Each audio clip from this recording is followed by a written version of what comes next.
Welcome to Live from Dennis's House. Today we have a special jazz episode. That's right, I said jazz. We are spotlighting Charlie Parker, the great saxophonist. Woo!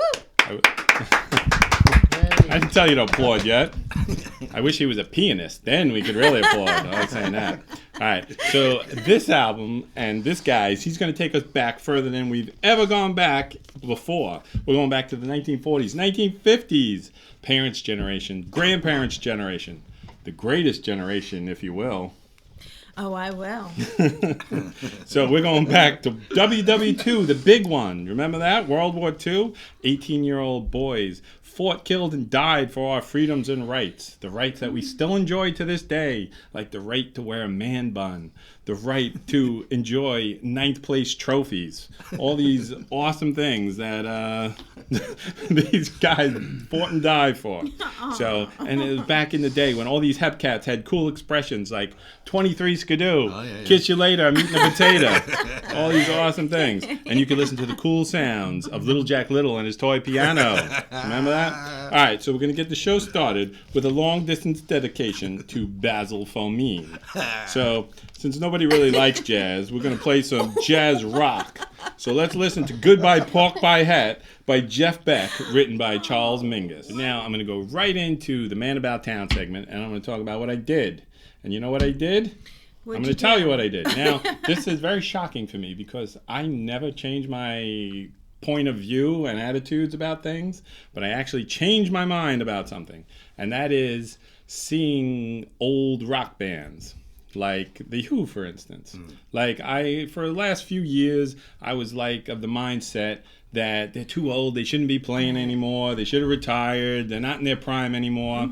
But then since everybody started dying this year and dropping like flies, I was thinking to myself, this is not right. I shouldn't have this attitude.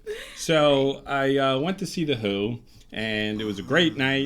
They're not gonna. That's another point I need to make. They're not making any more people like this. Right. There's no more Pete Townsends in the pipeline. There's no more Roger Daltrys. There's no more Paul McCartneys. Once these guys are gone, that's it. Party's over, and you'll be listening to Lil Jeezy.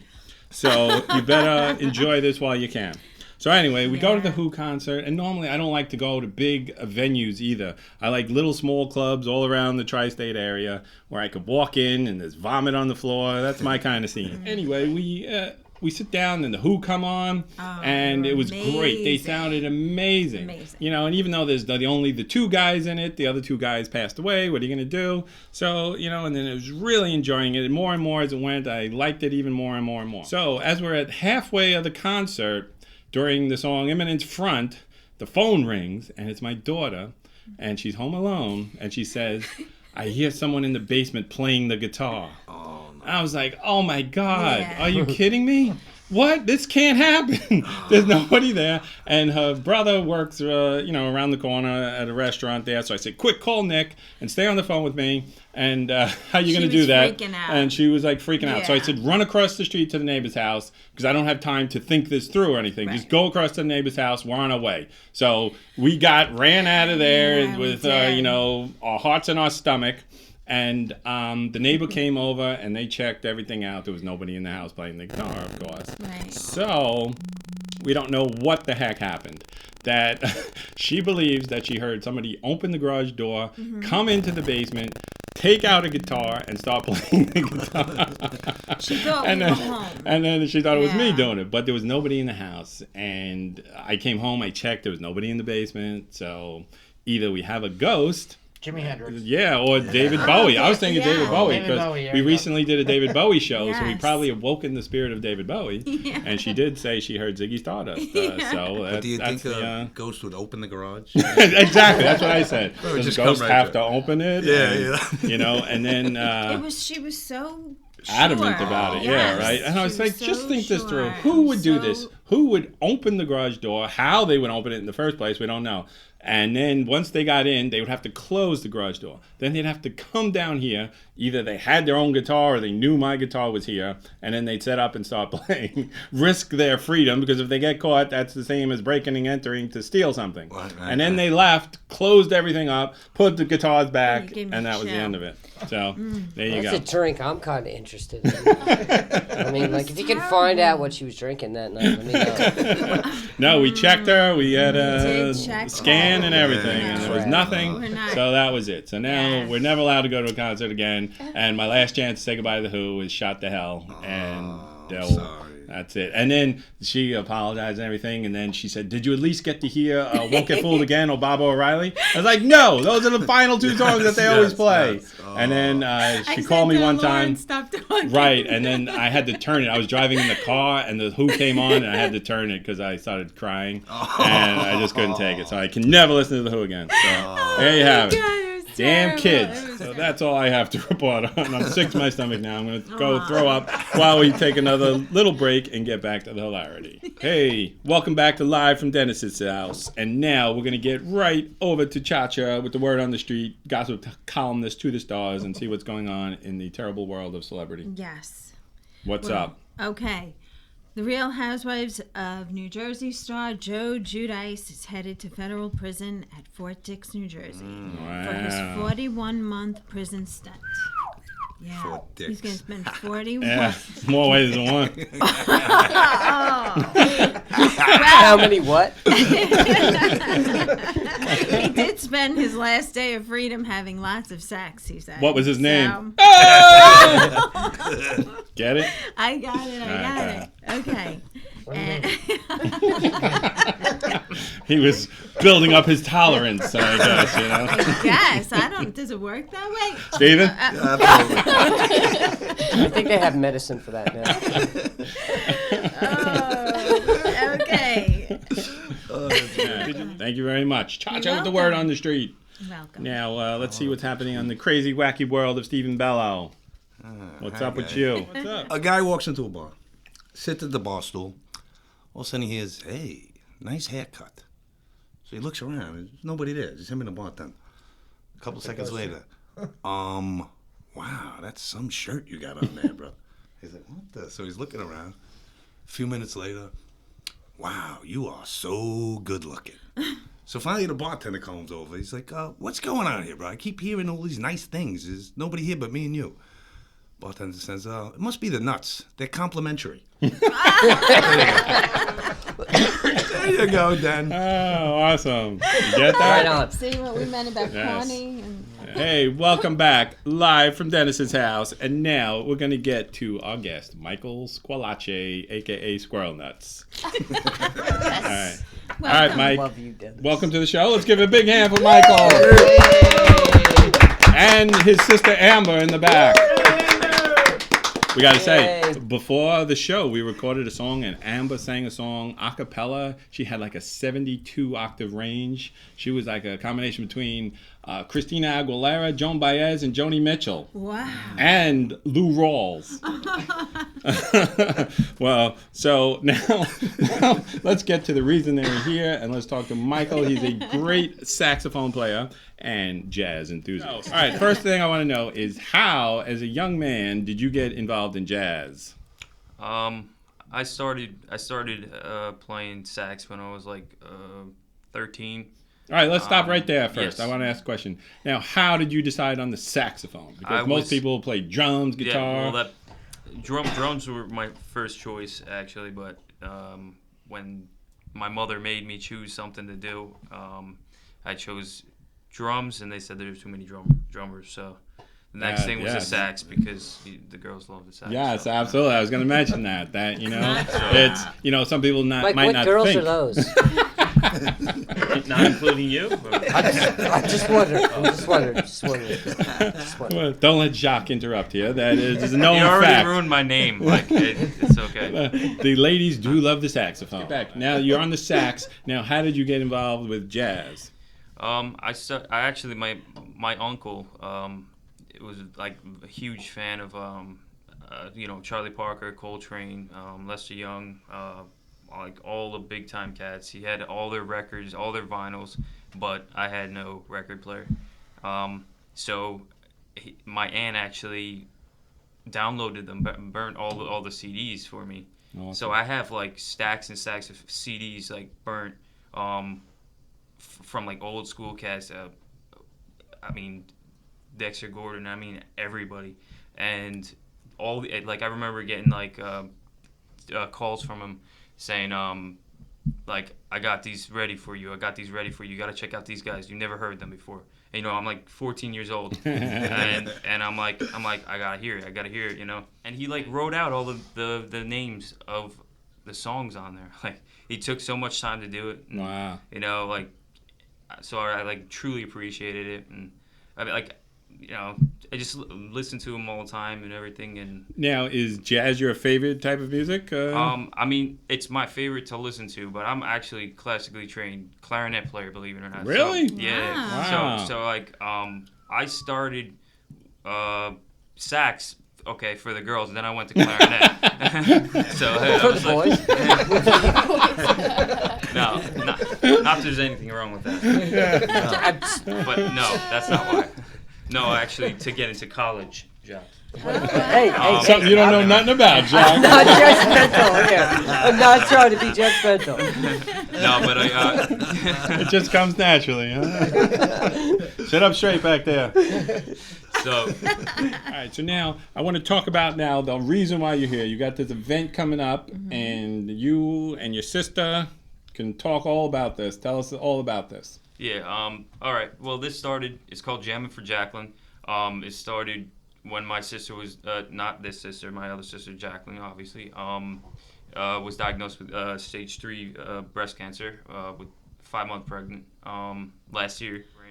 And my father loves to talk, so he talked his way into getting 1 million venues on top of us. So we have like food, oh my God, the food that we have food coming in from all the way from Newark to like, I mean, here. I mean, and everywhere in between. I mean, where are we? No, I'm just kidding. But no, like, I mean, honestly, Where's the event going to be held? Yeah. Though? It's in South Amboy, Knights of Columbus. Okay. It's 308 4th Street in South Amboy. And this is on Saturday, April 16th, Yes, right? Saturday, April 16th. Yep. And it's a $25 minimum donation at the door. And there's like 100 bands playing too, as well as all the food, right? We have 10 to 11 bands playing. And they're all clarinet bands. All of them. No. Every single one. There's actually not one of them. That's sad. I can't even fund my own. Yeah, right. They won't even let you play the clarinet at your own event. Yeah. So are you playing in any of these bands or a lot of them? I'm playing in most of them, yes. Yeah. Really, really great cast. They're all really top-notch musicians. Will Jacques be there? No, I said top-notch. And then, so... Why does everybody pick it on me? Listen, man, what's my name? No. Just Jacques will be saying. there. Maybe. Maybe now. I don't know. You're saying the 16th. I thought it was the 19th. I don't know. Come on, man, don't say that. No, that's the name. All right. Those are great. Yeah, no. Yeah, so that He sounds will like be there. an awesome event, and it's for a great cause. Yes. Yeah, and what else did I miss? A Who lot. it's for? Yes. No, You're you didn't say who it was for. Oh, yeah, well, this one is... Okay, so since my sister is now in remission, I'm sorry for that. Oh, That's very good good news. news. Now Let's have an we're- applause for that. So now we're doing it for a local community, and because they gave us so much, we decided to give it back. So we kind of scouted out like who needed it most, or everybody needs if stricken with cancer, unfortunately. But so it was Wyatt Scott is his name. He's 2 years old. He's got neuroblastoma, and so this one's 100% of the proceeds are going to him. Awesome. Well, we have a Facebook page. We don't have a website right now, but we have a Okay. Facebook page. It's just Jammin' for Jacqueline. All right. Cool. Cool. Check that out for any information that I forgot. Yeah, I'll put up the And- links and Awesome. send out the Yeah. information. And, Yeah, there's nothing worse than a sick child. So everybody available on April Absolutely. 16th. You should go to this event. It's going to be a great event. Sounds like a Yeah. great event. Food from all over. Yeah, I mean, we have so much food for $25. And it's a cash bar as well. Yes, cash bar, and we have a 50. We're going to be doing two 50/50s. You don't have to be there. You have to be there at some point for the 50/50. But I mean, when you write your name and stuff. So if you go in there, we'll call you up and stuff like that. Oh, adults only. Yeah. Were you gonna get to that? What? Yeah, I guess I can. Oh, they're Adults brother only. and sister Adults. for sure. Jacques, I leaves you out again. Sorry. I'm like, Oh, crap. I was like, what? we have a height restriction too there. Oh, height restriction. Wow. No height I'm not getting restrictions. paid and there's no free booze. There's free food though. There you go. Welcome back to Live from Dennis's house. And now we're going to talk about the album that Mike picked, Charlie Parker. Now, Charlie Parker was a great saxophonist born in St. Louis in 1920. And he was also known as Yardbird and the Bird. He was a highly influential jazz soloist. Can you mention to Paul back there that there's no talking when the host is talking? Well, there's no talking when the host is talking. All right. Parker was a highly influential jazz soloist and a leading figure in the development of what type of music, Mike? Bebop. There you go. He took up the saxophone just like Mike when he was a kid in school in the school band. To get girls? Yeah, of course. Nobody else takes up instruments for any other reason but Or girls. boys were not good. And then, so he said for about 3 or 4 years, he practiced every single day, 15 hours a day. What? That is Wow. ridiculous. Yeah. That's why he's Yeah. good. See, now, about music, people don't just have miraculous musical abilities. You're born with a beautiful voice, but when it comes to musical abilities, if you practice 3 to 4 years, 15 hours a day, you're going to be better than someone who practices once a week for an hour. It's just very simple as that. So anyway, he played with all the greats. Miles Davis, Charles Mingus, Dizzy Gillespie, Max Roach, Thelonious Monk, etc., etc. And, he was just one of the greatest musicians of all time. And he actually had a club named after him while he was still alive.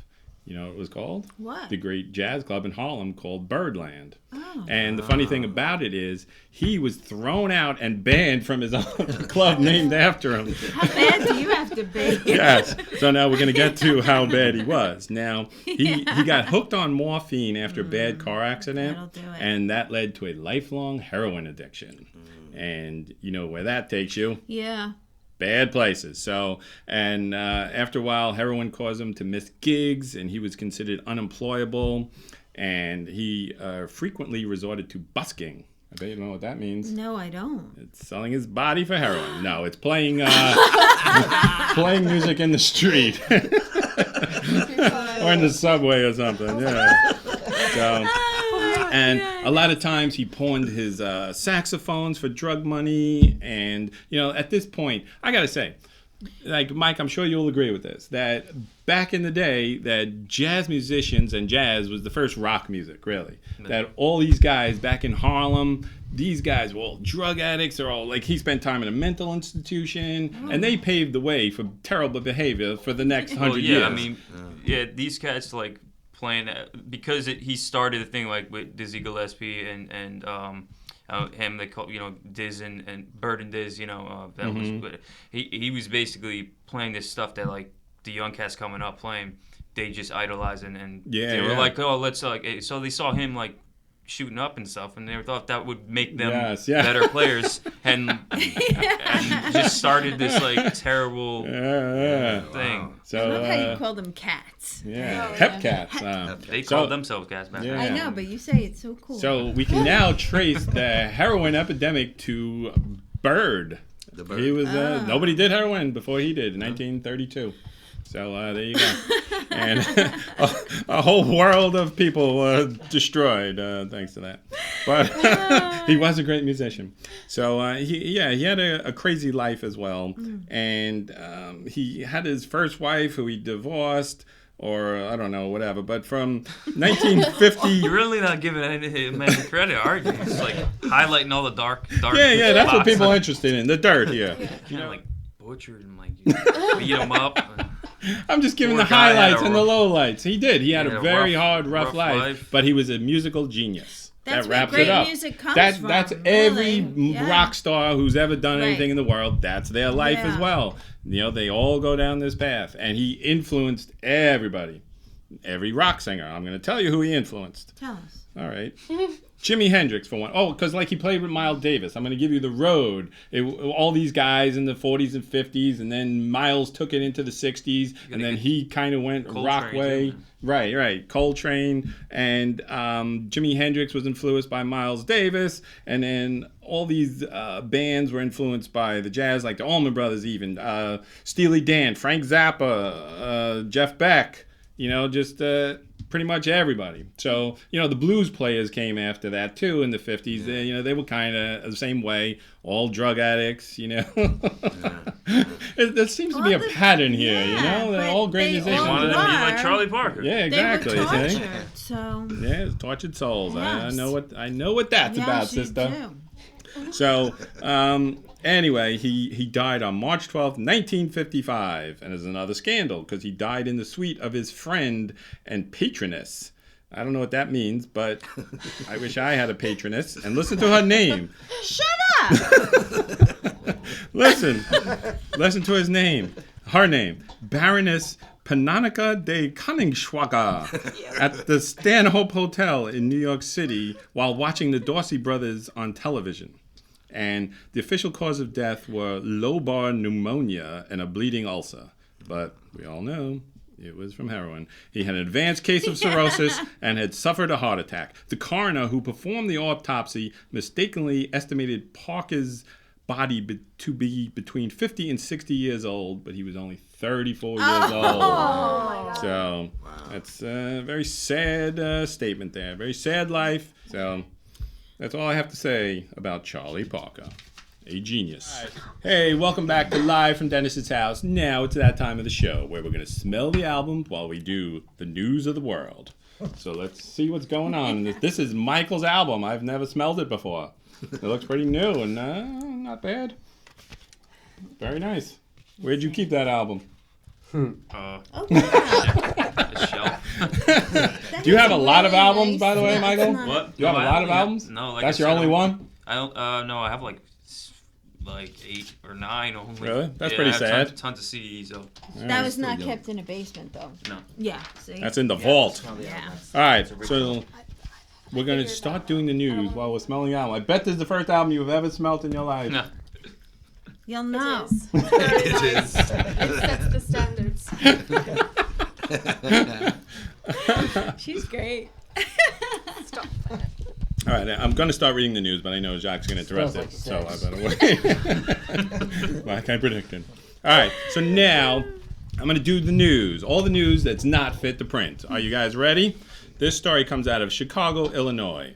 A 27-year-old woman leaped out of her fourth-story window on Friday afternoon because there was a spider blocking her exit from the bathroom. Police ruled out foul play as the woman's roommate caught the whole thing on camera. I was almost dying of laughter, said the roommate. I heard her screaming in the bathroom, so I went to investigate, only to see the whole thing was over a tiny little spider. She was jumping all over, begging me to kill it for her, but I filmed it instead. She was ready to jump over the spider into the hallway, but she said it was looking at her. So she launched herself out the window. There's glass everywhere. Police issued a statement. She survived the ordeal, but broke both her legs. Paramedics found her 3 blocks away, dragging herself further from the spider. I think she needs to go to both kinds of hospitals, said the police. So now, this brings me to my other point as to this is the reason why we can never have a woman president. Here we go. Because all women are afraid of spiders, right? And what happens if the Russians come over and dump spiders all over the White House? Then that's it. We're done. They'll be marching down Main Street and we'll all be speaking Russian. So there you go. I bet even not Hillary wrong. is afraid of a spider. I've never met a woman. Amber, are you afraid of spiders? I love spiders. All right, here's one right here. First thought. That's not true. I know you're not loving I spiders. thought it was mice. That's why. No, you all couldn't women be. hate all bugs and I all, really love spiders. but especially spiders. Love We're gonna do a test on Amber later, and we'll see. Hey, My sister, Mike, it's my can you sister. confirm My sister. or deny whether she's afraid of spiders or not? I will do. I can confirm that she's not afraid of spiders. Wow. But my But other our sister oh my will God. jump out of a Yeah, see, building. there you Like go. that, I feel like you were reading Has that stopped about the car Yes, while 'cause- driving Oh. and Yeah. saw a spider in the car. Stopped the car on the highway. Oh no. Got out of the car and called me for me to come and get her. I swear. That's awesome. See, yes, every girl I ever met is like that. Wow. So, Amber, you could be president then. How about that? That's what that means. my lifelong Well, dream, guys. are you old enough? You got to be like 36, I'm I think. definitely nowhere near 36. Yeah, well, What come is back that? in a few years. What is You that? can That's be a good president. age. Back I wish in I like was 20 years. 36. All right. Yeah, so, all right, so that's all we got here. Oh, I just wanted to report one other sad news. The White Shadow passed away. Oh. Everybody know who that is? Yeah, of course. White Shadow, Ken Howard, These from a guys show don't from the know. 70s. Yes, Amber has no idea. Nope. It was a show about spiders. Neither and, does yeah. Yeah. And it was an Why awesome didn't show. I watch it? It was a show about wasn't good. a former basketball player, a white guy. This sounds like a legitimate story. A former white basketball player becomes coach of an all black high school. And he gets all involved in their lives in the ghetto, and it is awesome. Wait, maybe- Hilarity ensues. Yes. All right, so let's talk a little bit about Mike before we shut this show down here. So, Mike, recap everything about this event, please. Yes. Yeah, anything I missed. All right, so April 16, 2016, Gem for Jacqueline. Doors open at 4 o'clock, and we're the music will be playing until 11, but bars open till 2. Wow, it's gonna be some party. So I mean, if anybody can't make it for the full time, which we want everybody to make it, hang out, but if you can't, we have takeout. You come in, $25. You can leave with like way over $25 worth of food. Wow. Yeah. Very cool. And so- it's all for a great cause. Yeah. Yeah, so I mean, check out Jennifer Jacqueline on Facebook. If I missed anything, which I probably did, 292 Stevens Avenue, Sayreville, New Jersey 08879. You send that there. Anything, $1, 50 cents, whatever. Or you can call us at 732-525-9536. And yeah, I mean, Awesome. Sounds like a great event. Yeah. Everyone go, chip in, donate, do something. So now, you got anything else to add before we wrap this up, Amber? So my parents don't hate me. Our event co-founders are Denise and Ron Morgan, which are our parents. So I just want to give a shout out. Awesome. Very nice. You should have brought them on the I'm show. the golden Yeah. child now. Now, I forgot to even mention our two guests back cutting you out. here. She did. That Very we were making special. fun of Jacques, but Jacques and Paul are here, bass and Yeah. drums. They played a couple jazz songs in there before. Awesome. All right, we'll see you all there April 16th. Now, I'll put up all those links. Now, thanks for joining us here on Live from Dennis's House, only at 474 The Mix, where the music matters. See you next week, and I'll be doing another classic album and behaving badly. Like us on Facebook, subscribe on YouTube, Twitter, Instagram, DennisMorgillo.com. Watch me on the radio and hear me on the TV and all social media.